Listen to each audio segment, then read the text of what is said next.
Cream of Chai with Chithra. Social talk. மருத்துவ படிப்பு அப்படின்றது ஒரு முக்கியமான விஷயம். அதுலேருந்து எப்படி கலைத்துறைக்கு? ஆக்சுவலாக நிறைய பேர் நினைக்கிறாங்க நான் வந்து மருத்துவத்துறையில் இல்லை, நான் வந்து அது சம்மந்தமாக எதுவுமே பண்ணுறதில்லைன்னு நினைக்கிறாங்க. So for the benefit of the audience முதல்ல நான் அதை உங்கள் ஷோவில் கிளியர் பண்ணிடுறேன். ஏன்னா நிறைய பேர் பார்க்குறாங்க உங்கள் ஷோவை. நான் வந்து மருத்துவம் முடிச்சுட்டு அதுக்கப்புறம் I did my senior residency and hospital administration பண்ணேன். I am more in to the business side of medicine. I have a pharmaceutical distribution company. நாங்கள் வந்து we are some of the major pharmaceutical கம்பெனிஸ்க்கு we are distributors throughout Tamil Nadu. And அதை வந்து தொடர்ந்து சக்ஸஸ்ஃபுல்லாக வந்து பண்ணிகிட்ருக்கேன். அப்பாவும் எனக்கு கூட அதில் ஹெல்ப் பண்ணுறாரு. அது இல்லாமல் I run a group of premium pre schools call the Bodhi tree. அதில் வந்து we teach children between the age of 1.5 to 5.5 years. It's play school cum nursery school. எனக்கு வந்து குழந்தைங்க ரொம்ப பிடிக்கும். எனக்கு I love to spend time with children. So அதனால் அதுவும் வந்து வி ஹேவ் சென்னையிலே we got about 2-3 branches and அதுவுமே ரொம்ப சக்ஸஸ்ஃபுல்லாக போயிட்டுருக்கு. So people who think that I am not in to medicine, I am still pursuing my medical dreams. அது இல்லாமல் ஃபைன் ஆர்ட்ஸ் வந்து முதல்லேருந்தே பேஷன் இருந்தது சார். குழந்தையிலேருந்தே வந்து எனக்கு வந்து இந்த ஒரு டிப்பிக்கல் அந்த பேக்ரவுண்டில் நீங்கள் பார்த்தீங்கன்னா ஃபேமிலிஸ்க்கெல்லாம் குழந்தைங்க ஒரு 5 வயசு ஆச்சுனாலே இந்த பாட்டு கிளாஸு டான்ஸ் கிளாஸ்லாம் சேர்த்து விட்டுருவாங்க. அந்த மாதிரி கர்நாடிக் மியூசிக் கற்றுக்கிட்டேன், பரதநாட்டியம் கற்றுக்கிட்டேன். ஸோ அந்த பேஷன் ஃபார் ஆர்ட்ஸ் வந்து இஸ் ஆல்வேஸ் தேர். ஸ்கூலில் நல்லா என்கரேஜ் பண்ணாங்க. ஸ்கூலில் வந்து தியேட்டர், இங்கிலீஷ் தியேட்டர் வந்து நிறைய, நான் படித்தது வந்து CSI யூவர்ட் அப்படின்னு சொல்லி வேப்பேரியில் இருக்கக்கூடிய ஸ்கூல். அங்கே வந்து தியேட்டர் ரொம்ப என்கரேஜ் பண்ணாங்க. பட் அஃப்கோர்ஸ் இங்கிலீஷ் தியேட்டர் தான் அங்கே வந்து நிறைய பண்ணியிருக்கேன். அதுக்கப்புறம் த்ரூ மிஸ்டர் ரவி பர்னாட் தான் வந்து மீடியாக்குள்ளே வந்து த என்ட்ரி ஹேப்பன்ட். அவர் எங்கே பார்த்தாரு? நான் ஆக்சுவலாக என்னோட பிரதர் வந்து SBOயில் படித்தான் அண்ணா நகரில். அப்போ we used to live in Anna Nagar. அப்போது எதேச்சியாக ஒரு ஸ்கூலில் வந்து அவரை ட்ராப் பண்ண போயிருந்த போது I happen to meet mister Ravi Barnard over. அப்போது இன்ட்ராக்ட் பண்ணோம். அதுக்கப்புறம் வந்து அவர் வந்து அப்போ வந்து இன்டர் ஸ்கூல் லெவலில் நிறைய குவிஸ் காம்படிஷன்ஸ்லாம் யூஸ் டு அட்டெண்ட், அந்த இன்டர் ஸ்கூல் கல்ச்சுரல்ஸ் அதெல்லாம். So he sir I'm doing a quiz show for அப்போ ஜெயா டிவி. ஸோ நான் பண்ணுறேன், நீங்கள் வந்து எனக்கு கொஞ்சம் ஹெல்ப் பண்ண முடியுமா அப்படின்னு சொல்லி கேட்டார். So that's how it started. And ஸ்லோவாக அவருக்கு அந்த குவிஸ் ஷோ ஹோஸ்ட் பண்ணேன். அதுக்கப்புறம் இந்த வாரம் இவர்னு சொல்லிட்டு ஜெயா டிவிலே ஒரு ஷோ, அதில் வந்து வாரம் அப்போது ஆட்சியில் வந்து டாக்டர் ஜெயலலிதா இருந்தாங்க. ஸோ அந்த பீரியடில் இருந்த மினிஸ்டர்ஸ் அண்ட் IAS ஆஃபீஸர்ஸ்லாம் அப்போ இன்டர்வியூ பண்ணியிருக்கேன். It was a talk show kind of thing. And அது முடிஞ்சு அதில் ஒரு நல்ல ஒரு ரெக்கக்னிஷன் கிடச்சிது. இன்ஃபேக்ட் CM பர்சனலாகவே வந்து கூப்பிட்டு பாராட்டினாங்க, you doing a good job அப்படின்னு சொல்லி.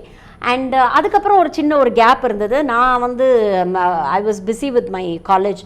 திடீர்னு ஒரு நாள் ரவி பர்னாட் சார் ஃபோன் பண்ணார். ஃபோன் பண்ணி நீ கொஞ்சம் வர முடியுமா? நான் அப்போ அவர் விஜய் டிவியில் இருந்தார். ஸோ நீ கொஞ்சம் வரியா அப்படின்னு சொல்லி கேட்டார். அப்போ பாரிஸில் அவங்களுடைய ஆஃபீஸ். நான் சொன்னேன் சார் காலேஜ் முடிச்சுட்டு வரேன் அப்படின்னு. அப்புறம் அங்கே போனோன்னே அங்கே doctor Mathrubootham was there along with mister Ravi Bernard. So they said அவுட்லுக்னு ஒரு பத்திரிகையில் வந்து அப்போ வந்து எந்த அளவுக்கு வந்து ஒரு செக்ஸ் எஜுகேஷன் பற்றி ஒரு இக்னரன்ஸ் இருக்குது இந்தியன் கம்யூனிட்டியில் அப்படிங்கிறத பற்றி ஒரு ரிசர்ச் பண்ணி ஒரு ஆர்டிக்கிள் போட்டிருந்தாங்க. நிறைய அடிப்படை விஷயங்களே, ஒரு நார்மல் ஒரு எதிர்பாலினரோட எப்படி நம்ம மூவ் பண்ணணும், இல்லை எப்படியான ஒரு ஹெல்த்தியான இன்டர்பர்சனல் ரிலேஷன்ஷிப் இருக்கணும் அப்படிங்கிற விஷயங்களே நிறைய அடிப்படைகளை வந்து நிறைய பேருக்கு தெரியாமல் இருக்குது. இன்னமும் அந்த செக்ஸ் எஜுகேஷனை பற்றி பேசுகிறதுக்கு ஒரு தயக்கம் இருக்குது அப்படிங்கிறது வந்து அந்த ஆர்டிக்கிளில் வந்து அவங்க பண்ணியிருந்தாங்க. ஸோ அதை காமிச்சு he said I am thinking of why don't we do a program on sex education. இது வரைக்கும் யாருமே வந்து அதை வந்து சேனல்ஸில், என்டர்டெயின்மெண்ட் சேனல்ஸில் யாருமே அதை பண்ணதில்லை.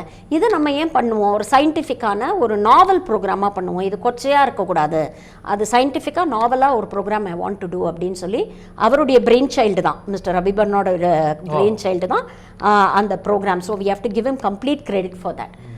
அப்புறம் ஹி செட் நான் வந்து ஐவ் ரிக்வெஸ்டட் டாக்டர் மாத்ருபூதம் அப்படின்னு சொல்லிட்டு. டாக்டர் மாத்ருபூதமாக பர்சனலாக எனக்கு தெரியும், பிகாஸ் அப்பா ஃபார்மா இண்டஸ்ட்ரியில் இருக்காருன்னு சொன்னேன் இல்லையா. ஸோ அவர் பர்சனலாகவும் எனக்கு தெரியும். அண்ட் அவர் வந்து அப்போ இன்ஸ்டியூட் ஆஃப் மென்டல் ஹெல்த்தில் ப்ரொஃபஸராகவும் இருந்தார். நான் KMCயில் படித்தேன். So I know him as a father figure, I know him pretty well. And அவர் என்ன சொன்னார்னா, இப்போ since sex involves a man and a woman, இது வெறும் 2 ஆண்கள் உட்காந்து பேசினானா என்ன பேசுகிறோம் ஏது பேசுகிறோங்கிற ஒரு வரையறை இருக்காது. It's a very fine line இல்லையா, ஒரு வக்கர நடக்கிறதுக்கும் சயின்ஸுக்கும் இருக்கக்கூடிய ஒரு வெரி ஃபைன் லைன். ஸோ அது வந்து கிராஸ் பண்ணாமல் இருக்கணும்னா ஒரு பெண் அந்த ஷோவில் இருந்தானா அது ஒரு 2 பாலினரையும் இன்வால்வ் பண்ண மாதிரியும் இருக்கும், ஒரு சின்ன ஒரு ஸ்பீட் பிரேக்கர் மாதிரியும் இருக்கும் அப்படின்னு ஃபீல் பண்ணார். So that's how he said I thought you would be the best person. ஏன்னா நீ மெடிக்கல் ஸ்டூடெண்ட் வேறு, ஸோ இதை பற்றி பேசுகிறதுக்கு வந்து சாதாரண பெண்களுக்கு ஒரு தயக்கம் இருக்கும், நீ மெடிக்கல் ஸ்டூடெண்ட்டுங்கனால நீ இதை பற்றி தைரியமாக பேசுவேன்னு தோணுது, அதனால் let us do I suggested your name அப்படின்னு சொன்னார். நான் சரி ஓகே ஃபைன் பண்ணலாமே, வாட் இஸ் தேர் அப்படிங்கிற மாதிரி சொன்னேன். அவங்க தான் என்னை விட கொஞ்சம் பயப்பட்டாங்க 2 பேருமே. ஆக்சுவலாக அவர் ரவினா நீ பொசுக்குன்னு ஓகேன்னு சொல்லிட்டேன், வீட்டிலலாம் கேட்க மாட்டியா அப்படின்னாரு. இல்லை சார் எங்கள் அப்பா அம்மா ஒன்றும் சொல்ல மாட்டாங்க, நான் என்ன பண்ணுறேனோ I just entered college, no? So I was hardly about 18-19 appo. I think I was in my second year, amma. So I was hardly about 18-19 years old. So I said, இல்லை sir அம்மா அப்பா ஒன்றும் சொல்ல மாட்டாங்க, they've always been supportive of my decisions. So இல்லை நீ எதுக்கும் ஒரு வாட்டி உங்கள் அப்பா அம்மா கிட்ட கேட்டுடு அப்படின்னாரு. அதே மாதிரி டாக்டர் மாத்ருபுதம் ரொம்ப பயப்பட்டார். சார் நான் வந்து என்னோட கரியர் என்னால் I have established my career, நீ இப்போ தான் ஸ்டூடெண்ட், ஸோ நாளைக்கு வந்து இது உன்னோட லைஃப்பை வந்து எந்த விதத்துலையும் பாதிக்கக்கூடாது, ஸோ எதுக்கும் அப்பா அம்மா கிட்ட ஒரு வார்த்தை கேட்டுடு அப்படின்னு. ஸோ சார் ஓகே ஃபைன், நான் வீட்டில் போய் கேட்டுட்டு சொல்கிறேன் அப்படின்னு சொல்லிட்டு வீட்டுக்கு வந்துட்டேன். வீட்டுக்கு வந்து இந்த மாதிரி ஒரு ஷோ பண்ணணும்னு சொல்கிறாங்க, so why don't I want to do the show அப்படின்னு சொன்னோன்னே என்ன மாதிரியான ஷோன்னு சொன்னீங்களா? சொன்னேன், இதுதான் ஷோ. அந்த ஆர்டிக்கிளையே கொண்டு போய் காமிச்சேன் வீட்டில், சொன்னேன் இந்த மாதிரி ஒரு ஷோ இருக்குது பண்ணணும்னு சொல்கிறாங்க, டாக்டர் மாத்ருபூதம் தான் பண்ணுறாரு அப்படின்னு சொல்லிட்டு. அப்போ sir if you are confident இந்த ஷோ வந்து பண்ண முடியும்னு உனக்கு கான்ஃபிடென்ஸ் இருக்குது, உனக்கு தைரியம் இருக்குன்னா go head and do the show அப்படிங்கிற மாதிரி தான் சொன்னார். That's how it started, that journey. அது வந்து it went on to become ஒரு path breaking ஷோவாக இருந்தது இந்திய தொலைக்காட்சிகளில் முதல் முறையாக அப்படிங்கிற மாதிரி. இட் வாஸ் என்னன்னா அந்த ஷோவுடைய the plus was அது எங்கேயுமே வந்து அதோடைய கிரெடிட் வந்து டாக்டர் மாத்ருபூதமுக்கு தான் கொடுக்கணும். ஏன்னா செக்ஸ் எஜுகேஷனுங்கிறது ரொம்ப ஃப்ரெஜைலான ஒரு சப்ஜெக்ட். ஒரு இம்மி அளவு பெசுகுனா கூட அது வந்து வல்கராக மாறிடும். பட் அவரோட அந்த சென்ஸ் ஆஃப் ஹியூமர் இல்லை, அதுதான் it balance the entire show. அது வந்து அந்த சென்ஸ் ஆஃப் ஹியூமர் வந்து இட் ஒர்க் இன் 2 ways. ஒன்று நீங்கள் பார்த்தீங்கன்னா அந்த அவ்வளோ ஃப்ரெஜைலான ஒரு சென்சிட்டிவான ஒரு சப்ஜெக்டை வந்து ஒரு ஈஸியாக பேசுகிறதுக்கான ஒரு ஓப்பன்னஸ் ஒன்று ஏற்படுத்தி கொடுத்தது. இரண்டாவது ஈஸியாக போய் மக்கள்கிட்ட சேர்ந்துருச்சு. நீங்கள் பார்த்தீங்கன்னா ஒரு விஷயத்தை நம்ம ஹியூமரோட கலந்து சொல்லும்போது டக்குன்னு போய் ரீச் ஆகிடும் இல்லையா? ஸோ அந்த மாதிரி ஒரு விஷயம் மீடியாவோட சப்போர்ட் வாஸ் ட்ரெமெண்டஸ். ஆரம்பத்துலேருந்தே எனக்கு தெரிஞ்சு நாட் அ சிங்கிள் மீடியா இது ஒரு ஷோ, இப்படிப்பட்ட ஒரு ஷோ தேவையா அப்படின்னு எந்த மீடியாவும் எழுதலை. இந்த மாதிரி ரெவல்யூஷனரி ஷோஸ் தான் தேவை, இதுதான் வந்து ரொம்ப இந்த மாதிரி ஒரு ஷோஸ் வந்து இன்றைக்கி இருக்கிற சொசைட்டியில் ரொம்ப அவசியம் அப்படின்னு ரொம்பவே சப்போர்ட் பண்ணாங்க அந்த media. So that's how I became a house hold name. அதுக்கு முன்னாலே யாருக்கும் பெருசாக தெரியாது. பட் புதிரா புனிதம்மாக்கு அப்புறம் இன்றைக்கி வந்து கிட்டத்தட்ட 30 வருஷம் ஆயிடுச்சு, இன்னமும் புதிரா புனிதம்மா பற்றி தான் பேசுகிறாங்க. நீங்கள் சொல்கிற மாதிரி நிஜமாவே அந்த ஷோ வந்து கத்தியமாக நடக்கிற மாதிரி ஒரு ஷோ தான். அந்த ஷோவில் வந்து ஏதாவது எதிர்ப்புகளை சந்திக்க வேண்டிய சூழ்நிலை உங்களுக்கு எப்போவாவது வந்துதா? Actually no. நீங்கள் பார்த்தீங்கன்னா விஜய் டிவி ஆஃபீஸில் தான், அங்கே பாரிஸில் தான் ஷூட்டிங் நடக்கும். I use to be the only female on the set. சுற்றி இருக்கிற க்ரூலேருந்து ஆங்கர்லேருந்து கேமராமேன்லேருந்து எல்லா டெக்னீஷியன்ஸ் எல்லாருமே ஜென்ஸ் தான். ஆனால் அந்த ஷூட்டிங் நடக்குதுன்னா என்டையர் விஜய் டிவி ஆஃபீஸ் அந்த செட்டில் தான் இருக்கும். எல்லாருக்கும் ஒரு ஆர்வம், இது என்ன தான் பேசுகிறாங்க, எப்படி தான் போகுது அப்படின்னு பார்க்கலாம் அப்படின்ட்டு பார்த்தீங்கன்னா ஃபுல்லாக இருக்கும். பட் இங்கே உங்கள் ஷோவில் நான் பதிவு பண்ணுறேன், not even for 1 nanosecond did I feel uncomfortable on that show. அந்த அளவுக்கு வந்து எனக்கு வந்து அவ்வளோ ரெஸ்பெக்ட் கொடுத்து என்னை அவ்வளோ நல்லா வந்து ட்ரீட் பண்ணாங்க, both Vijay TV as well as the crew.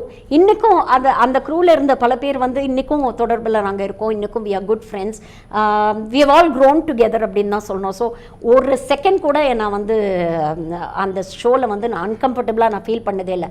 In fact later ஸ்டேஜஸில் அந்த ஷோ ரொம்ப ஃபேமஸ் ஆனதுக்கப்புறம் நீங்கள் பார்த்தீங்கன்னா அதை வந்து இன்ட்ராக்டிவ் ஷோவாக பப்ளிக் கிட்ட மேடையில் போய் பண்ண ஆரம்பித்தார் ஒரு ஸ்டேஜில் டாக்டர்.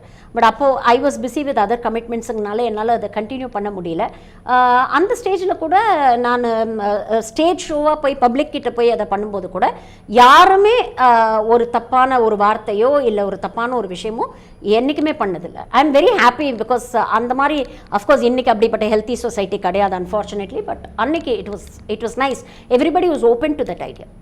இந்த ஷோ நடந்து ஏறக்குறைய 20 வருஷம் ஆச்சு. ஆமாம். இன்றைக்கி வந்து செக்ஸ் குறித்த ஒரு விழிப்புணர்ச்சி வந்து மக்கள்கிட்ட இருக்குன்னு நினைக்கிறீங்களா நீங்கள்? ஓரளவுக்கு இருக்குன்னு தான் சொல்லுவேன். I won't say it is too great. ஒரு கரெக்டான தகவல் வந்து கரெக்டான ஒரு சேனல் மூலமாக இன்றைக்கி ஆக்சுவலாக என்ன ப்ராப்ளம்னா இன்ஃபர்மேஷன் ஓவர்லோடு எரால வந்து நம்ம இருந்துகிட்டு இருக்கோம்.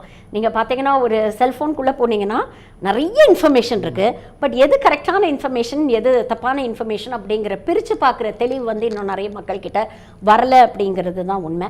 பட் ஆனால் இன்றைக்கி இருக்கிற யங்கர் ஜெனரேஷன் தே வெரி அவங்களுடைய clarity it's sometimes amazes me. அவங்களுக்கு தெரியுது அது வந்து எது காதல் எது காமம் அப்படின்னு பிரித்து பார்க்கக்கூடிய தெளிவு பெரும்பாலான யங்ஸ்டர்ஸ்க்கு இன்றைக்கி இருக்குது அப்படிங்கிறது தெரியுது. And they know their priorities அப்படிங்கிறதும் it shows it signifies that okay the next generation is clear அப்படிங்கும்பொழுது it is nice in one வே.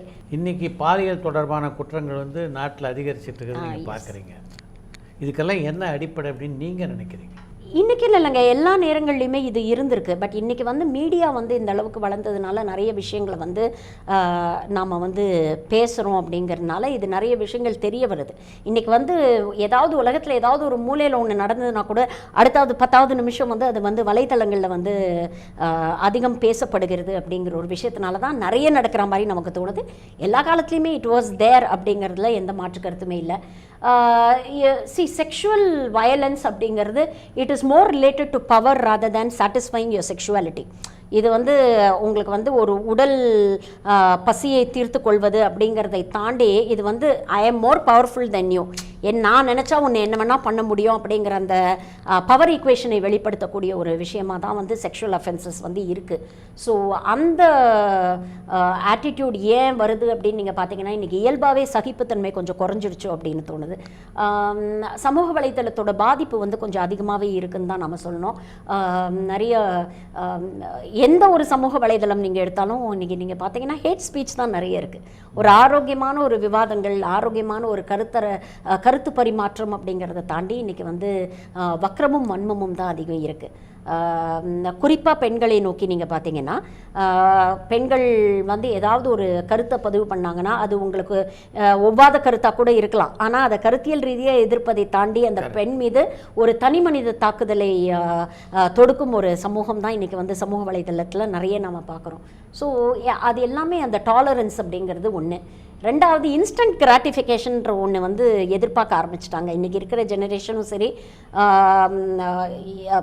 யங்ஸ்டர்ஸுமே சரி. நீங்கள் பார்த்தீங்கன்னா நம்ம ஒரு பதிவு போட்டோம்னா நம்மளை யார் வந்து எவ்வளோ லைக்ஸ் வருது எவ்வளோ ஷேர் வருது அந்த இன்ஸ்டன்ட் கிராட்டிஃபிகேஷன் நான் ஒன்று நினச்சேன்னா எனக்கு உடனே நடக்கணும் அப்படிங்கிற ஒரு விஷயம் இருக்குல்ல, அதுதான் சில நேரங்களில் ஒரு தவறான விளைவுகளை வந்து ஏற்படுத்துதோ அப்படின்னு தோணுது.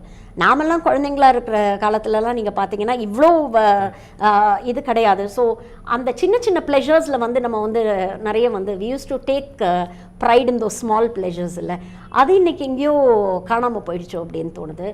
ரிலேஷன்ஷிப்ஸ்க்கு வந்து வர்ச்சுவல் ரிலேஷன்ஷிப்ஸ்க்கு கொடுக்கக்கூடிய முக்கியத்துவத்தை வந்து ரியல் லைஃப்பில் இருக்கக்கூடிய சொந்தங்களுக்கோ இல்லை ரிலேஷன்ஷிப்ஸ்க்கோ கொடுக்க தவறுறாங்களோ அப்படின்னு தோணுது. இப்படி நிறைய விஷயங்கள் வந்து காரணமாக இருக்குது அப்படிங்கிறத நம்ம பார்க்குறோம். முன்னெல்லாம் சினிமாவில் நடிகர்களுடைய உடை ஆபாசமாக இருக்குதுன்னு சொல்லுவோம். இப்போ சமூகத்தில் பல பெண்களுடைய உடை நடிகருடைய உடையை தாண்டி ஆபாசமாக இருக்குது. அதை பற்றி நீங்கள் என்ன நினைக்கிறீங்க? இல்லை, அது நிறைய பண்ணுறாங்க. இன்ஃபேக்ட் ரொம்ப இந்த டிக்டாக்லாம் பார்க்கும்போது ரொம்ப வேதனையாக இருக்கும். ஹவுஸ் ஒய்ஃப்ஸ் நிறைய பேர் அதை பண்ணுறாங்க. அப்போ எங்கேயோ நான் தான் சொன்னேன் இல்லையா, வர்ச்சுவல் வேர்ல்டில் இருக்கக்கூடிய ரிலேஷன்ஷிப்ஸ்க்கோ இல்லை இருக்கக்கூடிய அந்த அங்கீகாரத்துக்கோ கொடுக்கக்கூடிய முக்கியத்துவம் ரியல் லைஃப்பில் இருக்கக்கூடிய நபர்களுக்கு வந்து கொடுக்க மாட்டேங்கிறாங்க. அதனால தான் இன்றைக்கி வந்து ரியல் லைஃப்பில் ஏதோ ஒன்று மிஸ் பண்ணுறோம்.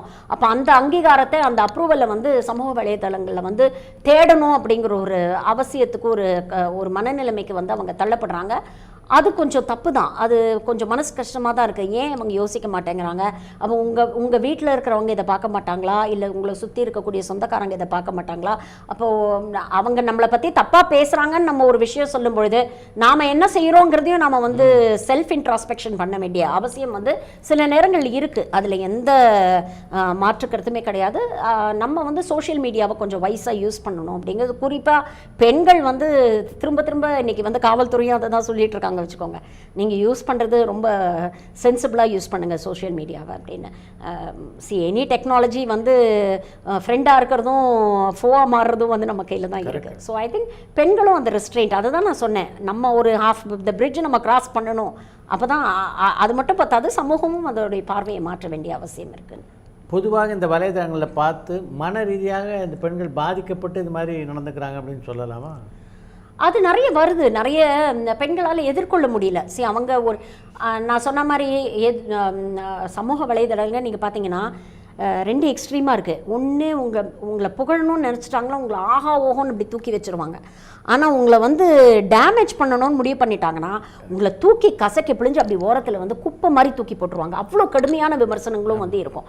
அப்போ இது ரெண்டுத்தையும் எதிர்கொள்ளக்கூடிய பக்குவம் இருக்கக்கூடிய பெண்கள் தான் சமூக வலைத்தளத்தில் தைரியமாக பயணம் பண்ண முடியுது.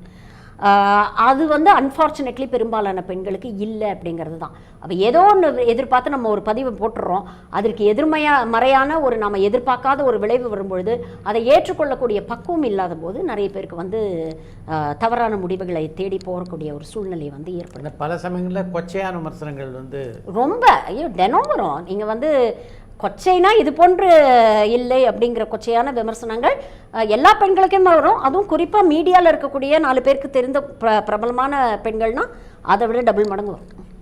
நீங்கள் உங்களுடைய இந்த பயணத்தில் பல பேரை பேட்டி கண்டிருக்கீங்க.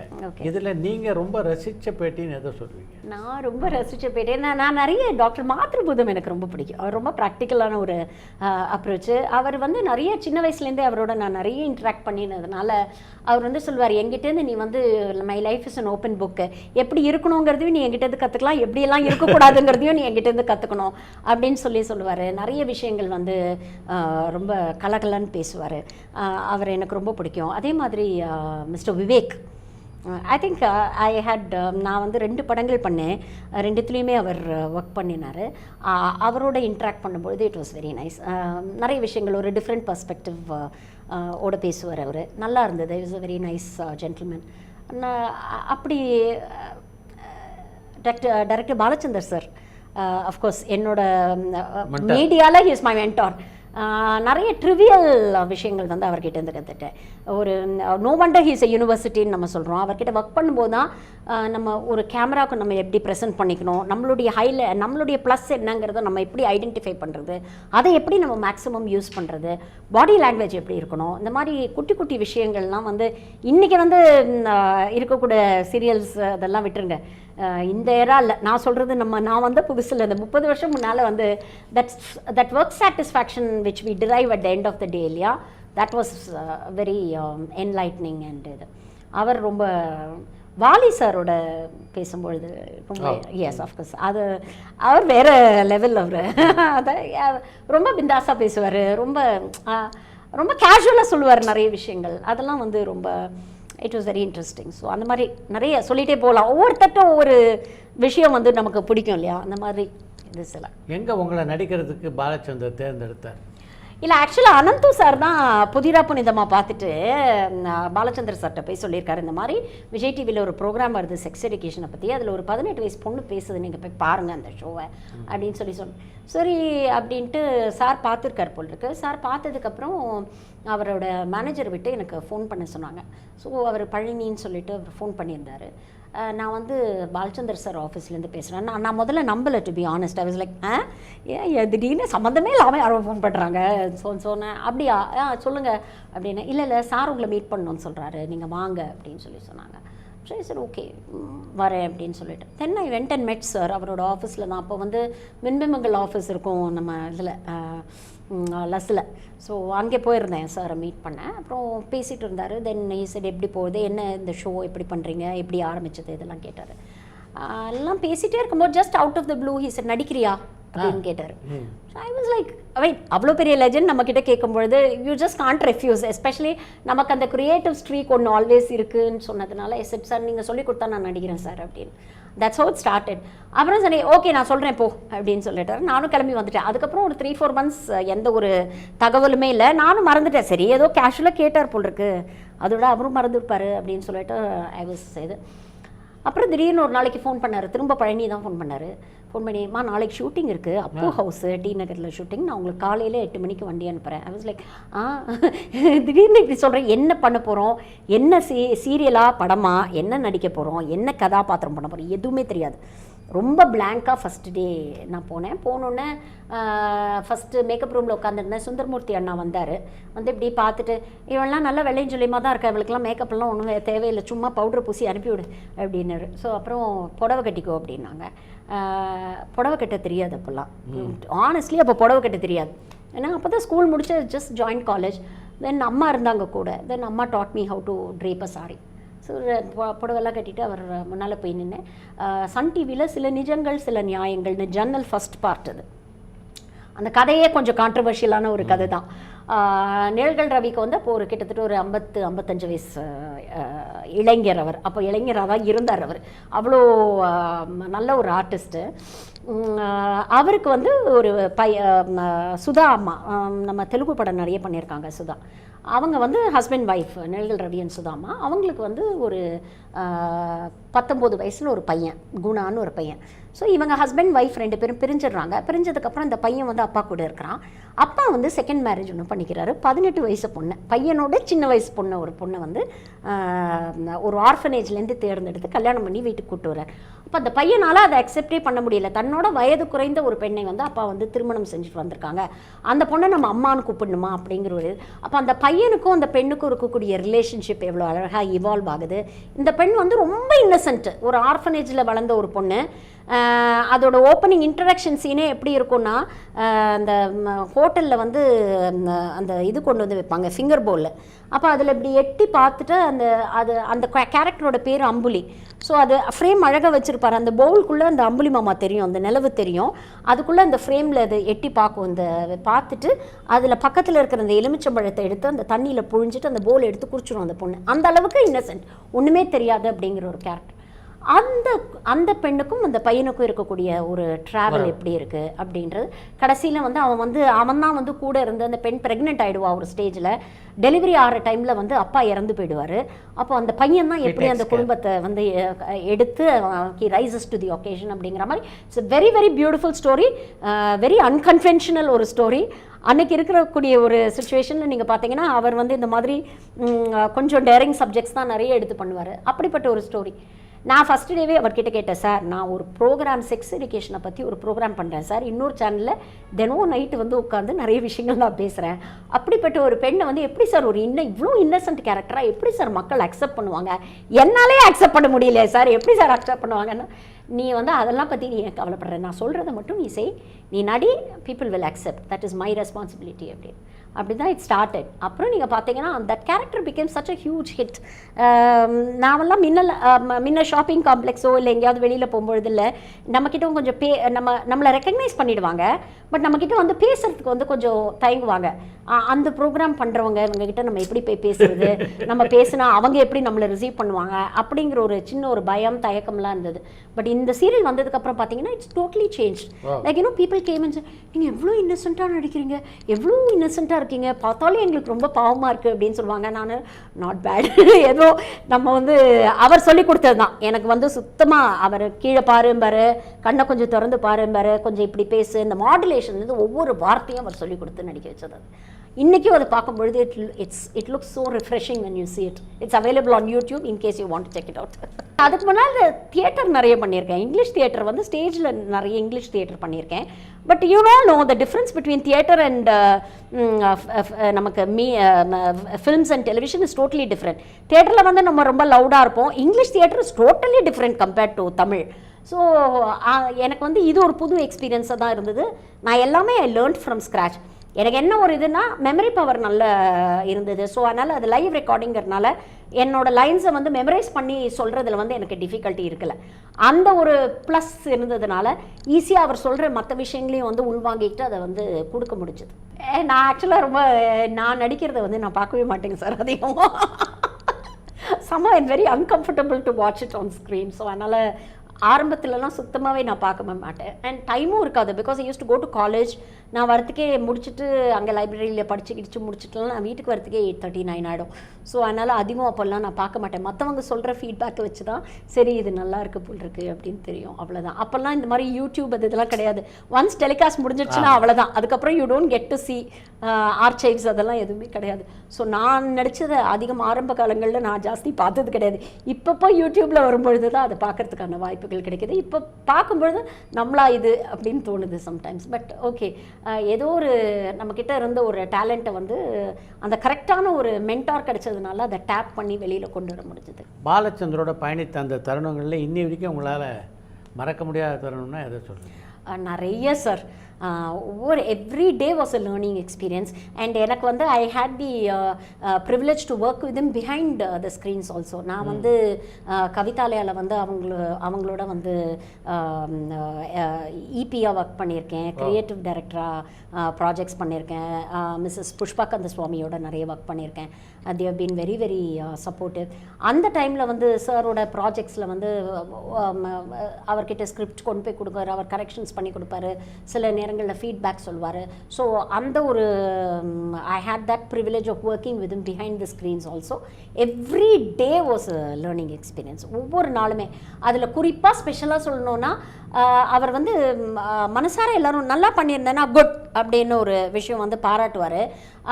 ஒரு நாளைக்கு எபிசோட் டெலிகாஸ்ட் ஆனதுக்கப்புறம் நைட்டு கிட்டத்தட்ட ஒரு 10 மணி இருக்கும். 10 மணி டைரக்டர் ஃபோன் பண்ணி இன்றைக்கி எபிசோடில் ரொம்ப நல்லா பண்ணியிருந்தேன் அப்படிங்கிற ஒரு வார்த்தை சொன்னார். அதுக்கப்புறம் ஒரு வாரம் நான் வந்து தரையிலே இல்லை, அப்படியே பறந்துட்டு இருந்தேன், எங்கடா அப்படின்னு பிடிச்சி இருக்கிற அளவுக்கு இருந்தது. ஸோ அது ஒரு விஷயம் வந்து ரொம்ப மெமரபிளான விஷயம்.